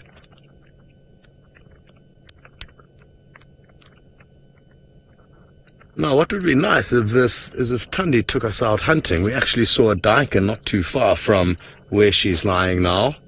Not in the direction she just looked up in the direction of where the cub is, so maybe that's what she heard and that's what got her attention. Hopefully the cub's going to come trundling back into the scene soon. But there was a duiker, like I said, about 40 meters. Oh, here comes the cub. Very good. We're going to get some great views of it as it comes back to mom to say hello. Oh, is she going to try? Oh, you see that? So as soon as the cub went to try and nurse there, Thandi got up and moved. So the cub has obviously had enough breakfast for this morning, and Thandi is no longer allowing it to suckle any further. And will she in fact now to decide to head off in search of a meal? It doesn't look like she has fed since yesterday, so it doesn't look like she had a successful evening hunting. And maybe the fact that the cub is sufficiently nursed and the fact that she will be getting hungry may just mean she is going to take us hunting shortly. Nice cool conditions.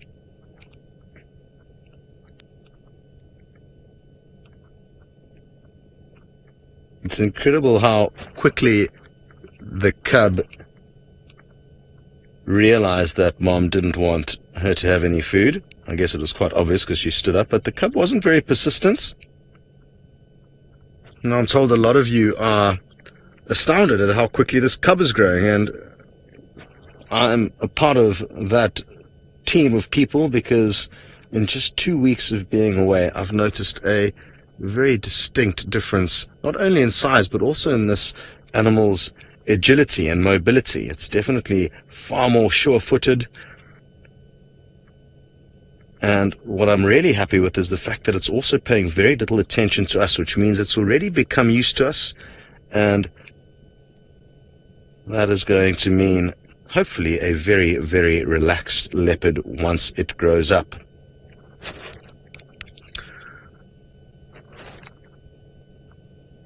It's also nice that mom's kind of calmed down a bit for the initial few months of this little cub's life. Mom was a little bit less welcoming of us.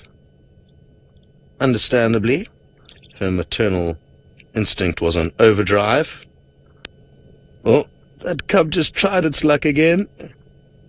And it doesn't look like the cub's going to have any joy suckling just yet, and possibly the next time you join us, we will be on the move following mom hunting. In the meantime, you'll be going across to Brent Leo Smith, who is quite happy, quite cheerful, due to the fact that his better half, Jamil, has got herself stuck in the mud.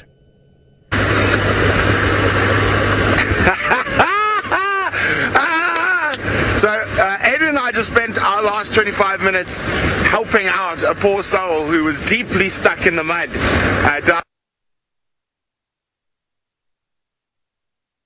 But it sounds like, after all her backseat chirps on Twitter this last while about marshmallow clubs and me being stuck in a car that didn't have four-wheel drive, the first drive back Jamie Patterson has got properly stuck in the mud. Yeah. Ha! And I managed to get through a very bad area and help someone else out of the mud. So I think this is becoming a really big problem. So we're definitely going to have to get together and do some off-road driving courses with Jamie, with Taylor, with Ralph. And well, we're heading towards where the 5 boys now were yesterday, so I'm hoping they haven't moved too far.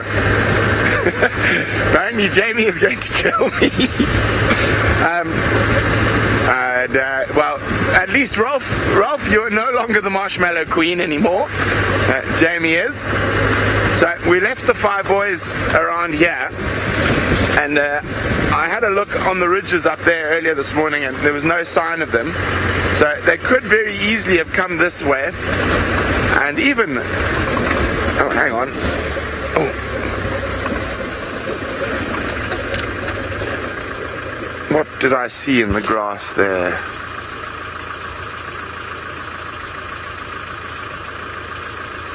Well, whatever it is, it disappeared. So let's get a bit closer and then I'll have another look. I can't believe all the chirping on Twitter, Jamie. All the chirping on Twitter. A lot of people are telling me to be aware of karma. I think I get that comment every single time I tease the others about being stuck. But look, might be a bit muddy, but I still haven't been stuck since we've been in these vehicles with working 4-wheel drive. Maybe we'll just notch it up to experience in driving in bad conditions. Now, I do have a little bit of an unfair advantage when it comes to dealing with mud after living in Gabon. There you have mud like you have no idea. The mud that makes the Mara look easy, especially once a logging truck's driven down the road before you and the ruts are as big as you are. But and also Zambia, very muddy parts of Zambia. I worked for a long time, so anyway, I'm chuffed. Ooh, I'm probably going to be in trouble when I get home today, though.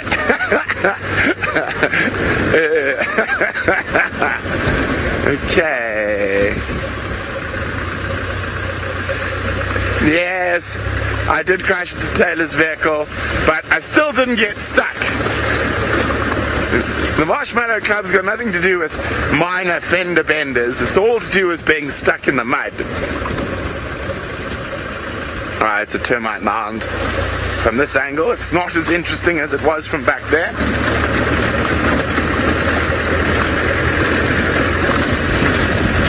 I wonder where those boys have got to. Now, it's going to be almost impossible to see tracks from where they were, because it's rained, and I'm sure they would have moved before the rain. So I'm going to take a gamble. I'm going to go off down towards the south while we take a gamble. Let's go across to the only man who can get a rover stuck, James Hendry.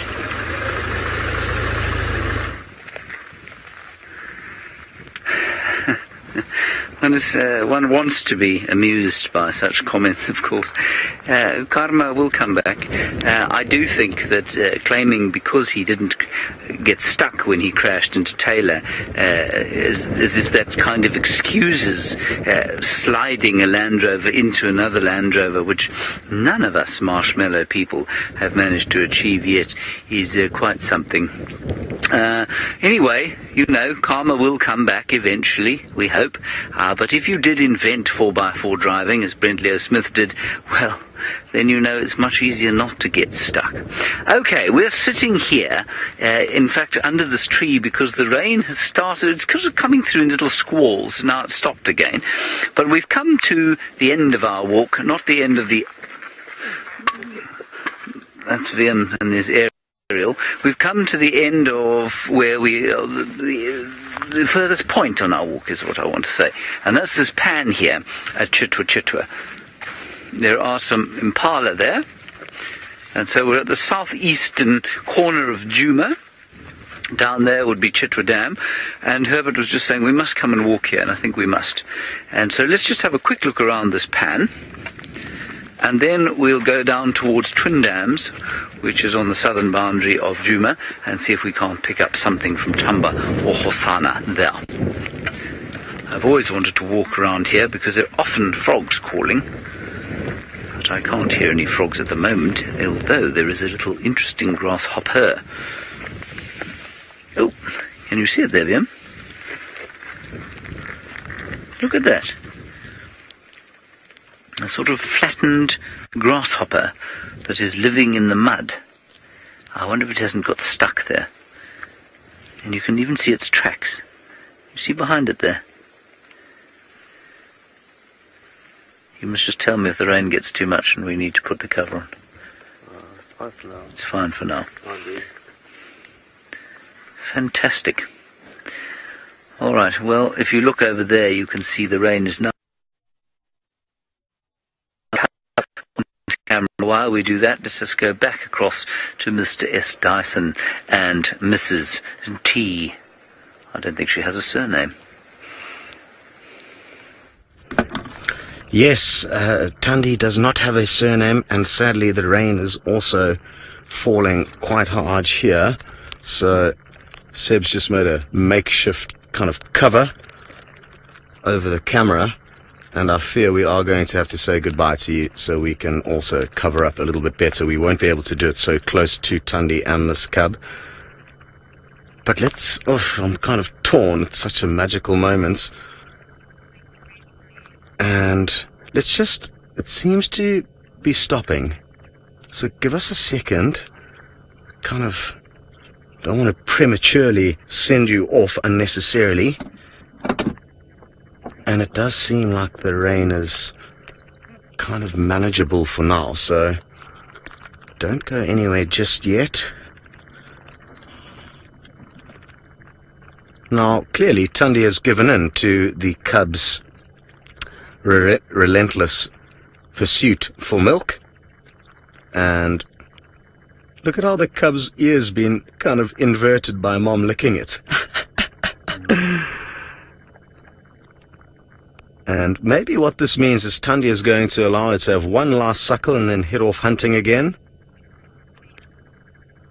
Now, First Lady, you're wondering, when do female leopards stop giving birth? Well, just like humans, there's no set rule, but anywhere from about 14 or 15 years of age, a leopardess will be considered quite old, and it would be kind of surprising, I guess, to have births upwards of that age. I'm actually not sure of the oldest documented leopard birth. It could easily be around 16 or 17 years of age. There have been some leopardess that have even survived into the 20s, I'm told. Very rarely. But just like us as humans, a lot of their organs will not work as effectively once they start getting to that age.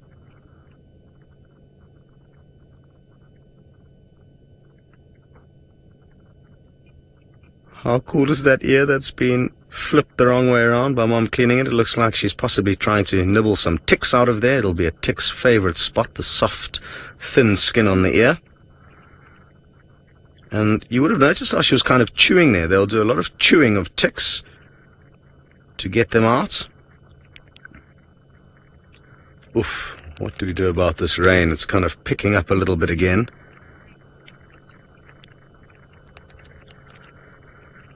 Michael, you're interested to know if there's any kind of different tactics that a leopardess will have to employ depending on the amount of cubs that she has. And not hugely, not that I've really noticed. I mean, it's definitely going to be a lot harder for her because she's got to not only look after and clean and care for the cubs, but she also has to feed them. So initially, it'll be a lot of milk that she needs to give off to the cubs and share it between them. And thereafter, from about 3 months of age, they're going to all be starting to snack on meat. So I think it's just going to kind of complicate her life, but it's not going to really alter the way she goes about doing her business. Certainly not that I've noticed.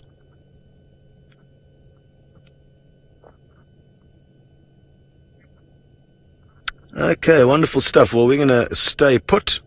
Who knows how much longer this little cub is going to nurse for. It seems like it's fallen asleep, then actually stopped nursing. It's drunk itself into a little bit of a coma. And we'll be sending you back up to the cocky Brent in the Mara. Welcome back. Oh, mud. Oh, don't worry, I'm not going to get stuck. Ooh, there's actually a bad spot coming. Get out of the rut. Get out of the rut. There we go. Just got to be very careful. That's very nasty looking there. But often there are big holes around, like that one there. So there's been a lot of rain, as you can see, and this is supposed to be the driest time of the year in the Mara. However, it's not this year. There's a lovely male ostrich.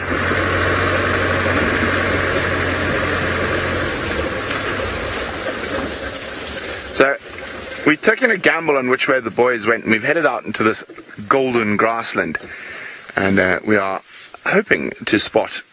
There's ostrich over there. Hoping to spot a cheetah, but an ostrich will suffice for now. We did see a hyena running, but he's disappeared into the longer grass. There we go, male ostrich, no girlfriends. And we did see that incredibly large group of ostriches yesterday, 37 of them. And I went through that area this morning and they weren't there. So obviously they've moved off. Maybe they got harassed by the cheetah last night, who knows?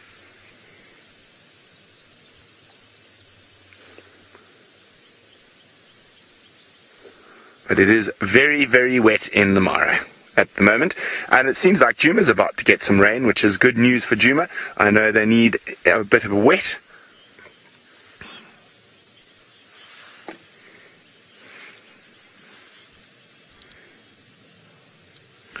Now, Eagle's wondering, is it easier to locate animals using your binoculars in the Mara? Eagle, your binoculars are incredibly important in the Mara. So normally what you do is you scan, and if you see something that looks a little bit out of place, then you pick up your binos and look. But also with cheetah that tend to lie flat, it's always good to sit on the high ground and then scan slowly with your binoculars. So your binoculars are incredibly important when it comes to finding animals in the Mara. Okay, you ready to slip and slide, Adrian? There's a bit of a sticky patch coming up. I'm just going to get a bit of a run up for it, just in case it's deeper than it looks. Whoa, there we go. Splish, splash, slippery, slidey. So one of the things that you tend to get stuck in is if you get stuck in the wrong rut. Because the ground's so slippery, you can turn your tire the whole way and you just stay sliding in the rut. And when these areas are wet, when up high, like where we are now, is wet, these little luggers here are an absolute nightmare. Oh, another sticky spot coming. So the problem is, because of that seed, you don't know how deep they are because, there's mud spraying up everywhere. Hold on. Lady Starfire, I'm just going to get through here. There we go. Another one. Lady Starfire's wondering about the ostrich nest we found a while ago, and could we check it? I checked it a little while ago. It's been raided by hyenas, so all the eggs had been eaten by hyenas by the looks of things. But that was before I went on leave. It had already been raided. So unfortunately that nest did not survive. Rats, hold on. This is what it's been about getting stuck in the wrong rut.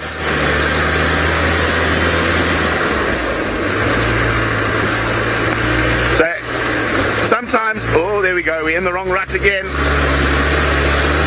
This is quite deep. And you just get flicked with mud, but that's okay. It's better to be a bit muddy than stuck in the mud, because then you're going to be very muddy. But it is actually quite fun sometimes to play in the mud, so to speak. But so at the moment here, the reason you never know how bad it is because the rain has taken the topsoil and put it down on the road. So it looks like it's shallow, but sometimes it can be 2 feet deep. So these little areas like this, you'll see the whole car lists towards the side, and that's because the sort of thick, muddy topsoil's there that the rain has put there, and you can't actually see how deep it is underneath. So a bit of speed's always quite good in these situations. Okay, well, I concentrate on not getting stuck. Let's go back to the... Oh, sherbet. Let's go back to Scott and Thandi before I get stuck. Well, I certainly do hope nothing more than for Brent to get stuck sooner rather than later. It is just a matter of time. But like James said, he did invent the four-wheel drive concept, so he is quite well trained when it comes to driving one. Now, as you can see, Thandi is up and looking about.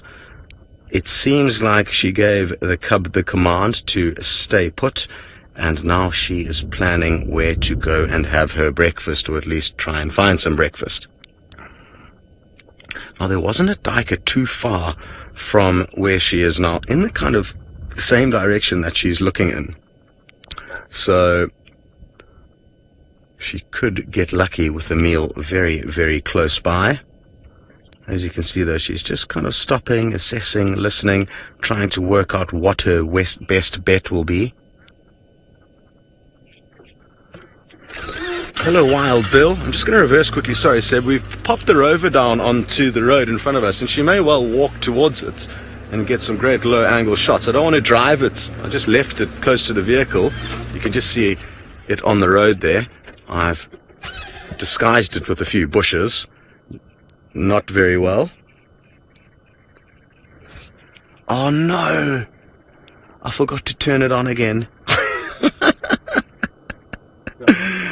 Oh gosh. Anyway, if she walks past it, which it looks like she's going to do, oh no, this is soul destroying. The GoPro in the front.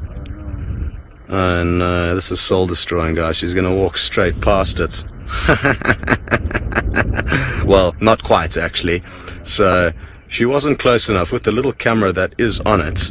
She has to be very, very close to it. It's a very wide angle, so that shot wouldn't have been very impressive. And hopefully, now that I've made the same mistake twice, I will not make it again.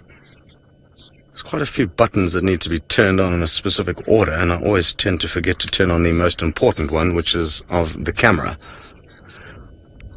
Now, you'll probably hear there's some birds that are making a real racket next to her. It's a fork-tailed drongo that's letting off an alarm. Voila, actually, it looks like it could be a starling. I've tucked my binoculars away due to the rain. Let me get them out again. Oh, now she's walking back again. What is she going to do with this little machine? I'm hoping the fact that it's kind of camouflaged a little bit will mean she's not going to be too concerned. Oh no. Now I'm kicking myself. That would have been great. Wonderful that she's not too fussed by it. And once some of the animals that we know well get used to the rover, it is going to allow us to get some incredible views of them without actually interfering with what they're getting up to. We're going to be able to get you right in close to kills and carcasses, exciting scenes, and most importantly, that very low angle is going to be achieved. Oh, good golly.